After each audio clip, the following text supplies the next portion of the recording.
How to efficiently build your Great Hall, all of the mistakes that I made that I wish I could have told myself way back in the day. Let's get into it.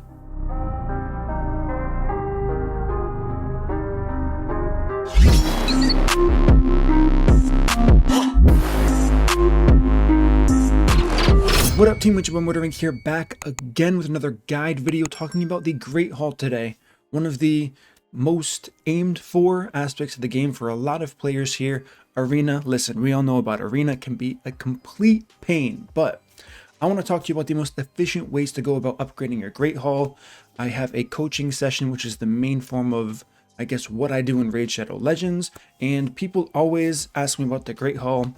I talk to them about it. They often reference a video I did a long time ago on, and they said that saved me so much and I just wish I had seen it sooner. So I felt like it's time to redo that video to make sure if you haven't seen that video, hopefully this one circulates well enough so other people can be informed about it and make their decisions accordingly. So if you could be so kind, like this video, get it spread around, share it to friends who are struggling with their Great Hall, not knowing what to focus on, because there's a very big misconception on the things you should be targeting. Now, you might be thinking to yourself, Murder, what the heck would you know?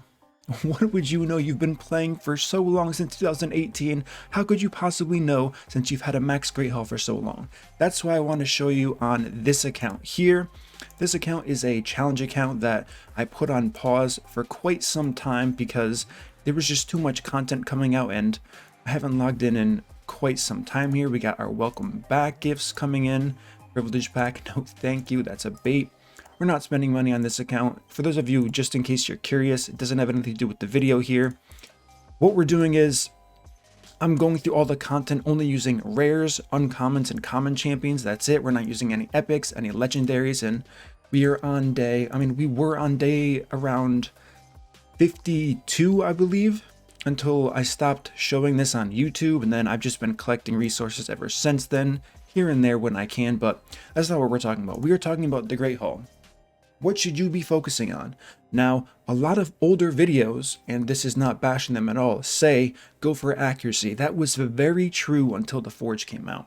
So those videos saying get accuracy straight to 10 out of 10, I understand why it was said. However, I don't think people have been updating their videos, which is why, I think a year or a year and a half ago, I made a video saying, don't do that. Don't fall for the bait of accuracy. That's old, outdated information, and you're just going to be losing so much for that. So what do I mean by that? Let's take this account as I was talking about. I'm on day realistically 50 as far as what I've been pushing content wise, even though I have been collecting rewards. So take a look at the account here, and this is why accuracy isn't as big of a need anymore. So I have one clear debuffer, as you can see from my roster here, that's going to be War Maiden. Now think about the accuracy requirements throughout the entire game here. With the Forge, you get access to awesome loot. As far as what you can forge, perception gear wasn't a thing back then when people were making most of these guides. So that's what I want to talk about here today. So if you look carefully here, I have 218 accuracy on my War Maiden. Level 52, I have 3, 4, 5 total 6 stars on my whole account here. So the fact that I have 218 accuracy already, and I believe, yeah, I have a resistance banner on top of things. So for those of you who don't know, 218 accuracy, if I can get this up 5 more accuracy, I can do everything in this game besides Ultra Nightmare Clan Boss and Doom Tower. So why would I be focusing on accuracy in the Great Hall if this is so accessible to players? And let me break it down more specifically for people in case you're not following just yet here. The reason why is because of the cost. Bringing something to level 10 on accuracy, the value of this is going to drop significantly over time, and you never want to do that for your first big investment here. So my advice personally, after you get the missions done where you have random things to do, get the accuracy up to at most 6 out of 10 where you can, and then stop.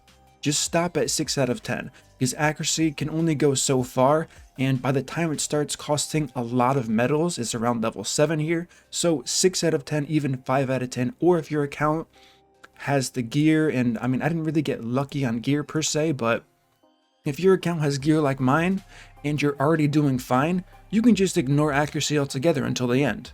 It's one of these useless stats that don't give you benefit throughout the game because it's much easier to reach those thresholds with the current availability of gear we do have from the Forge, being that perception gear. So with that being said, what should you focus on first? I said it in the last video, and the same applies here: crit damage. Now, why is it crit damage? Why isn't it health for survivability? Health, of course, is the #1 survivability stat over defense. I did make a video on that. I'm probably going to redo that one as well because it seems like that one got lost on the YouTube algorithm. So why won't you go for health? Why won't you go for attack and attack percent here? This is why.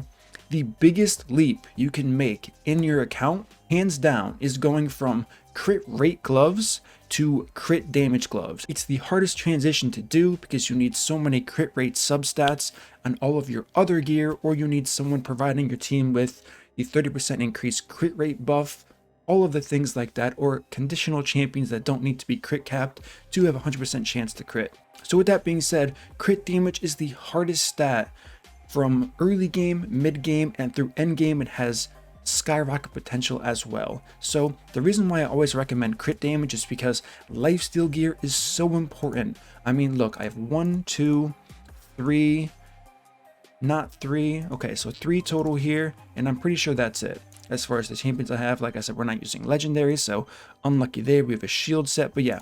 So we're using 3 lifesteal sets on our 3 main champions we're using for all progression on this account here. This should be what your account looks like if you're early game, mid game. And now if you're end game, don't worry, because that part comes up next as well. So think about what lifesteal gear does. Heals for 30% of damage dealt. A lot of the healing is going to come from War Master, Giant Slayer, don't get me wrong. However, raw damage means a lot in this game, especially early on into the game. So it's much easier to have an attack percent chest piece, attack percent ring. Think about where you get crit damage from on a base stat. Only from your necklace. That's it. That's the only place you can get it. And of course, accessory farming is a whole other story. Once you're early into the game, we all know how much of a pain Spider can be when you're first starting out if you didn't get lucky with HP burn champions. So this is why I always recommend your first plus 10 gold for your Arbiter mission should be crit damage. It just makes a lot more sense, and it has clear benefits from early game all the way to mid game. Whereas if you focus on accuracy, you're going to find out very, very quickly that your champions are overcapping accuracy. I see it all the time when I do takeovers for people. They have 300 accuracy for Ultra Nightmare. I'm thinking, why do you have this much accuracy? They said, oh, well, this is just the gear that I have and it's the most optimal for the content. And I said, great. And then I look at their Great Hall. They don't have attack, they don't have crit damage, HP defense, but all of their accuracy is 10 out of 10. So those are all wasted stats for those specific roles here. As opposed to going for crit damage, you get all of that added bonus and benefit to all of your champions that are dealing damage, and it's just a gigantic benefit for pretty much every single player. I don't think I've seen a single situation where someone said, I focused on crit damage and it was a major loss for me. I haven't heard it once. I'm not saying I've talked to everyone who plays this game, that would be ridiculous, but from the people who have taken my advice, they said this was a game changer. I can already see the benefits here because, like I said, most people are going to be running crit rate gloves for a very long time, even on their nuke champions, and it's very hard to get crit damage on your gear sets outside of the necklace, and you don't even get that much. On a 5-star piece, you're getting 33% here. So not to say I'm capped out here, but let's say we have a double crit damage roll on the boots here. We have nothing on the shield, nothing here. This is typical for what gear should look like when you're this far into the game as I am, as far as 50 days of actual played progression. So the more that I focus on crit damage, the higher the stats are going to be. 123%. This is decent, but as we all know, there is a damage formula calculating attack versus crit damage and how to fully maximize your champions here. I'm not even at 100% crit rate, which just goes to show you. I believe I am. Okay, this is the only champion I have 100% crit rate on. And look how far behind his crit damage is compared to defense. So this is a very lopsided formula for me getting the most amount of damage out of someone like a shield guard. Granted, I have an HP necklace on him and not crit damage. That would of course be a huge benefit to me, so I do know whenever I return to this progression series, I know it was a lot of fun. I'm going to do my best to get here as quickly as possible, but I'm going to be looking for a crit damage neck piece, and then I'm probably going to be honest with you, I'm going to skip accuracy overall. I don't need the 6 out of 10 on the accuracy tree based on the gear I do currently have. If that changes, I may consider going back and going up to stage 1, stage 2, just to see how it goes here. But this is the thing, accuracy requirements are very specific threshold requirements.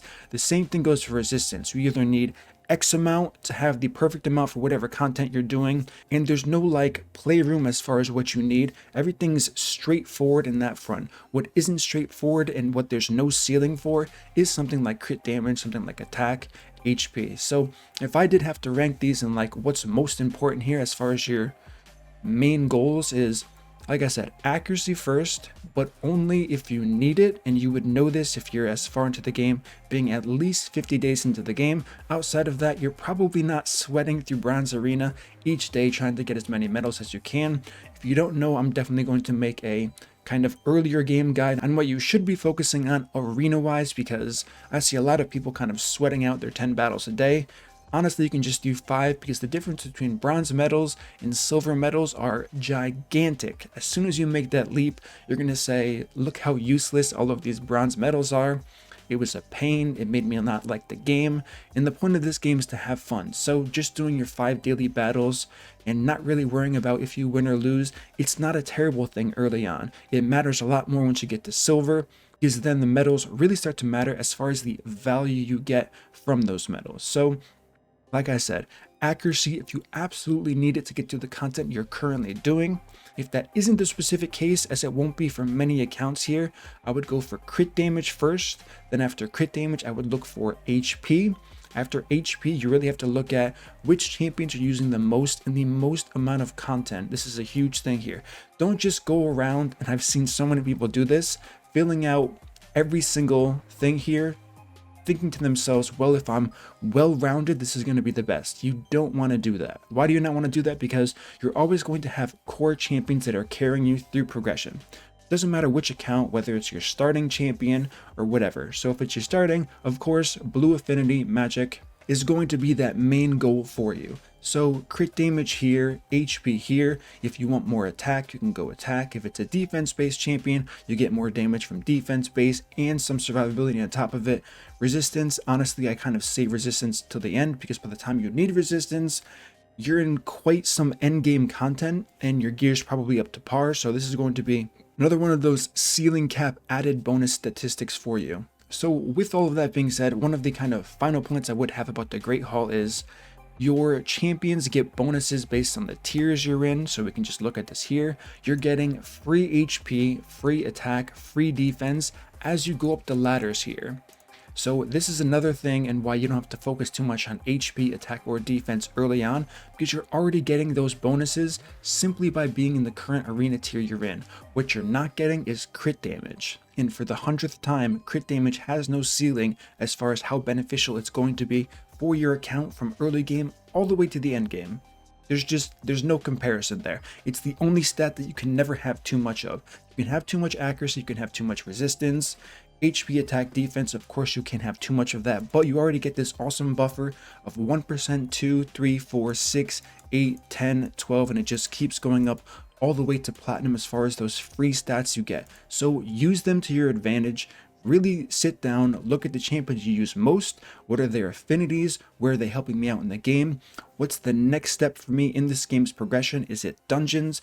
Is it going to be faction war progression? Is it going to be even progressing further on the campaign? Although that's kind of an iffy subject, because even on this account, I think I completed Brutal Campaign in 7 days without using any epic champions or anything like that. So that's probably not the best comparison here, because you can get that done very quickly, but mostly dungeons, focusing on dungeons for sure.